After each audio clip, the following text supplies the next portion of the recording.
तो विद्यार्थी किसी भी विषय को स्टार्ट करने से पहले, कोई भी क्लास हो, 10वीं हो, 5वीं हो, 6ठी हो, आपको यह पहले ध्यान में रखना आवश्यक होता है कि आगामी 1 वर्ष में आप कौन कौन से विषय पढ़ेंगे। तो आप सबको मालूम है कि क्लास 9 की किताब बदलने वाले हैं। किताब बदलेंगे, विषय तो नहीं बदलेंगे। गणित गणित ही रहेगा, विज्ञान विज्ञान ही रहेगा। उसमें कुछ अध्याय इधर उधर हो सकते हैं, लेकिन वर्तमान में आप इतना समझ लीजिए कि आगामी आने वाले 9th क्लास में आप कौन कौन विषय पढ़ेंगे। तो कुल विषय की संख्या कितनी है, पहले इसको हम लोग जानने का प्रयास करते हैं। अगर आप कोई बच्चा इस क्लास को मिस किया है या नहीं आया है, उसको आप बताइएगा कि इसको वीडियो बना है और उसको टेलीग्राम में या यूट्यूब में जाके देख सकता है। ठीक है, कोई आपका विद्यार्थी वगैरह आज नहीं आया हो, मैंने कोई सहपाठी आपका आज नहीं आया, तो आप उसे बता देंगे। और आपके ध्यान में ये बात होना चाहिए कि आप कौन कौन से विषय पढ़ेंगे।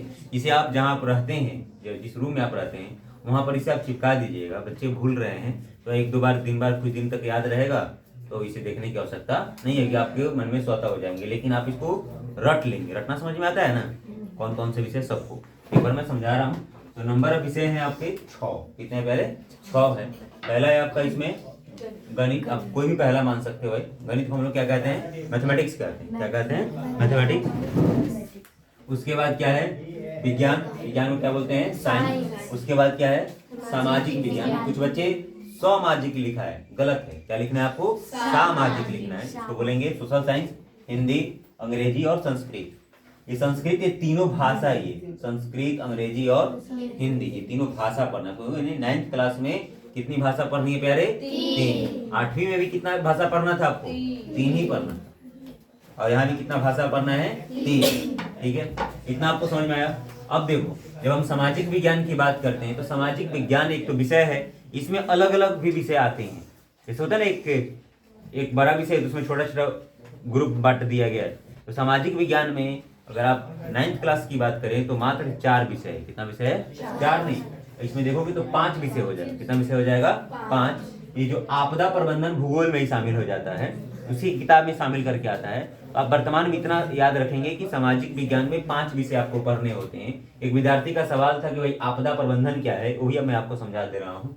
सबसे पहले भूगोल के बारे में हम लोग जानते हैं। तो भूगोल में आपको ये पढ़ना होता है कि ठंडी में ठंडा क्यों लगता है। ठीक है, जब सूर्य ठंडी में ठंडा क्यों लगता है, ये सब जानना है। मौसम के बारे में समझना है। सूर्य पूरब में निकलता है, पश्चिम में डूबता है। बात समझ में आ रहा ना। आखिर में आप अब ये जैसे कि अफ्रीका में आप जाइएगा तो उधर थोड़ा पहले रात होता है, इधर बाद में होता है। इसके पीछे क्या कारण है? उधर रात पहले होगा, इधर थोड़ा सा जैसे 5-6 घंटा का अंतर होता है। ये सब भी आपको समझना है। पृथ्वी की गति पढ़नी है। मकर रेखा क्या है, कर्क रेखा क्या है। हम लोग 14 जनवरी को क्या मनाते हैं? खिचड़ी मनाते हैं ना जी, मकर संक्रांति। तो मकर संक्रांति क्या है, उस दिन से गर्मी क्यों बढ़ने लगती है, ये सब चीजें उसमें पढ़ना है। किसमें? भूगोल में। इतिहास तो आप सबको मालूम है कि जो चीजें पास्ट में हो चुकी है, जो पहले हो चुकी है, जो हम सबको जीवन को आज भी प्रभावित कर रही है, उसे कुछ सीखने को मिल रहा है, उसे हम लोग इतिहास के बारे में जानते हैं। जैसे आप सब 1857 की क्रांति पढ़े, देश आजाद कैसे हुआ, हम लोग गुलाम कौन बनाया था। ठीक है, गुलाम से क्या मतलब है, उपनिवेश क्या है, ये सब चीजें इतिहास के अंतर्गत पढ़ा जाता है। अर्थशास्त्र में आपको सुनो, किसी भी देश वगैरह को चलाने के लिए रुपये पैसे की जरूरत होती है ना। तो रुपया पैसा कहाँ से आता है, रुपये पैसे कैसे बनते हैं, उसका हिसाब किताब कैसे रखा जाता है। ठीक है, गेहूं वगैरह का भंडारण क्यों जरूरी है। ठीक है, ये सब चीजें हम लोग किसमें पढ़ते हैं? अर्थशास्त्र में पढ़ते हैं। ये सब चीजें इसमें आती है। किसमें? अर्थशास्त्र में।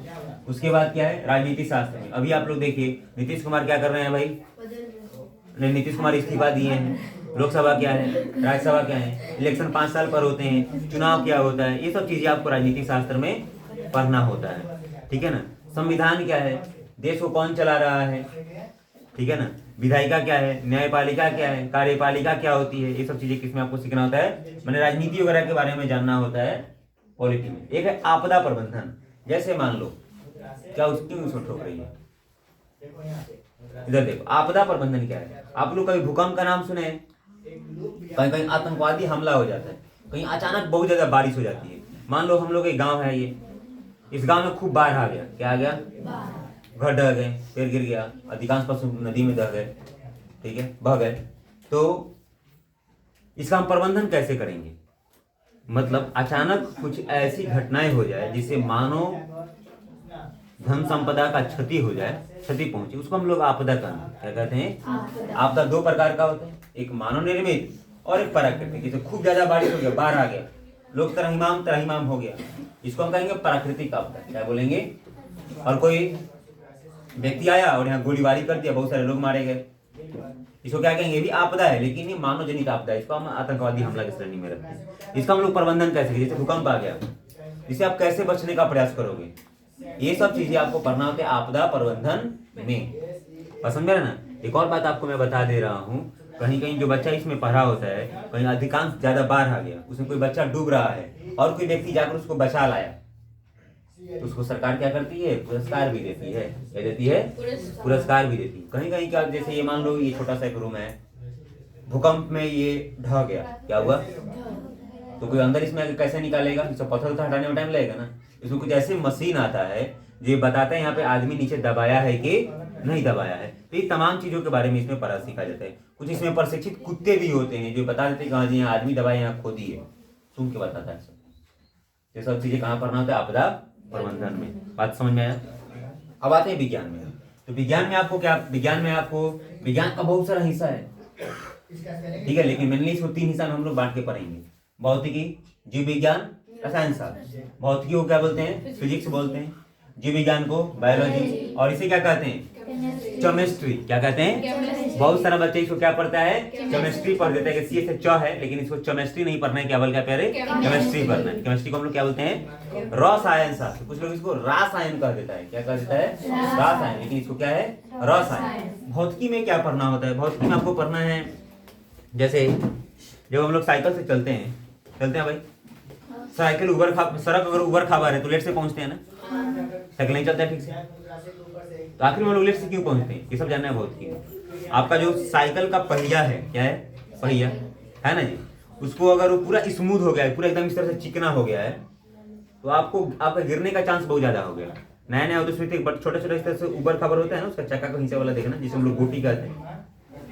अगर वो रहेगा तो आप ब्रेक लोगे तो तुरंत आपका साइकिल रुक जाता है। अगर पूरा प्लेन हो जाएगा, ब्रेक लोगे तो साइकिल घिसते हुए वहां तक चला जाता है।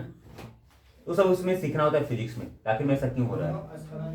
असल में जब आपका चप्पल घिस जाता है, चलोगे तो आप गिर जाओगे बारिश में, लेकिन वही चप्पल नया होता है तो गिरने की संभावना क्या हो जाती है? कम हो जाती है। ये बिजली है, छूने से छूने से आदमी क्यों मर जा रहा है? तार के द्वारा बिजली यहाँ से वहां तक कैसे चली गई है? ये सब चीजें कहाँ सीखना है? फिजिक्स में सीखना है। समझ में ना? आंखें खराब होती हैं, इसमें कौन कौन से लेंस लग रहा है, ये सब भी चीजें हिस्से पढ़ना होता है। किसमें? भौतिकी शास्त्र। भौतिकी में प्रकाश क्या है, ध्वनि क्या है, ध्वनि समझते होगा ना, ये सब चीजें जानना है। और ही बल वगैरह कितने प्रकार का होता है, ये सब चीजें जानना है। बायोलॉजी में नाम ही इसका जीव विज्ञान। कौन विज्ञान? यानी जीव के बारे में इसमें पढ़ना है। पेड़ पौधे वही है, पेड़ पौधे एक ही जगह खड़ा रहकर अपना भोजन कैसे प्राप्त कर लेते हैं, इसमें पढ़ना है। पसंद है? मनुष्य का तबीयत खराब कैसे होता है, इसमें सीखना है। हम लोग जो खाना खाते हैं तो कभी अपच हो जाता है, ये सब जानना है। अमाशय के बारे में जानना है, छोटी आंत बड़ी आंत, ये सब के बारे में सीखना है। और भी बहुत सारी चीज इसमें जानना है बायोलॉजी में। बायोलॉजी में इतना समझिए, जीव विज्ञान के बारे में सीखना है, ठीक है। रसायन शास्त्र में क्या है? रसायन शास्त्र जैसे इसमें, जैसे आप लोग नींबू लेते हो, मुंह में डालो नींबू मत डालो, उसका रस डालो। क्या डालो? रस। और उसके बाद जो नीम होता है ना, नीम समझते हो? ये नीम का पेड़, उसका थोड़ा सा रस डालो, उसके पत्ता का, ठीक है, मुंह स्वाधीन हो जाएगा। क्या हो जाएगा? कोई स्वाधीन नहीं लगेगा, मतलब दोनों बराबर मात्रा में होना चाहिए ना, लेकिन पूरा मुंह भर के डाले क्या? नींबू का रस, थोड़ा सा डाले वो तो भाई आपको खट्टा लगेगा। ये सब चीजें सीखना होता है। यानी कि अम्ल क्या है, क्षार क्या है, रासायनिक अभिक्रिया क्या होती है। जब हम लोग खाना इधर कोना में एक रोटी का टुकड़ा रख दो तो फिर क्यों सड़ जाता है, क्यों खराब हो जाता है? कोई पशु वगैरह मर जा रहा है तो क्यों उसमें से बदबू आ रही है? बात समझ में रहा ना? हम लोग प्लास्टिक चीजें, ये सरकार या पर्यावरणविद लोग क्यों कहते हैं प्लास्टिक का प्रयोग ना करें? स्मेल देता है, और भी चीजें स्मेल देती है ना, पर्यावरण को किस तरह से प्रदूषित कर रही है। ये सब चीजें हम सबको जानना है। किसमें? रसायन शास्त्र में, ठीक है। लोहा में जंग क्यों लग जाता है, हम लोग इसको पेंट क्यों किए हैं, ये सब चीजें किसमें सीखना है? रसायन शास्त्र। तो मेरे प्यारे विद्यार्थी, आज आपको इतना समझ में आया कि इसमें और क्या क्या पढ़ना है। हो सकता है सरकार इसमें पाठ्यक्रम में अगर परिवर्तन लाती है, हो सके तो आपको कंप्यूटर भी पढ़ने को मिले इस बार, उसको भी बता दिया जाएगा। लेकिन वर्तमान में आप इतना समझिए कि वर्ग 9 में आपको कितने विषय पढ़ने हैं? 6। विज्ञान का 3 उप विषय है, जो 9th में, इसके और भी उप विषय हो सकते हैं। सामाजिक विज्ञान में कितना है? 5। आपदा प्रबंधन भूगोल में ही शामिल है। आपदा प्रबंधन आपको समझ में आया कि नहीं आया? आया। तो चलो यहाँ तक सबको समझ में आया। फिर से अगर कोई दोस्त आपका नहीं आया उसको उसके पास वीडियो क्या कर देना है, साझा कर देना है। फिर मिलते हैं कल।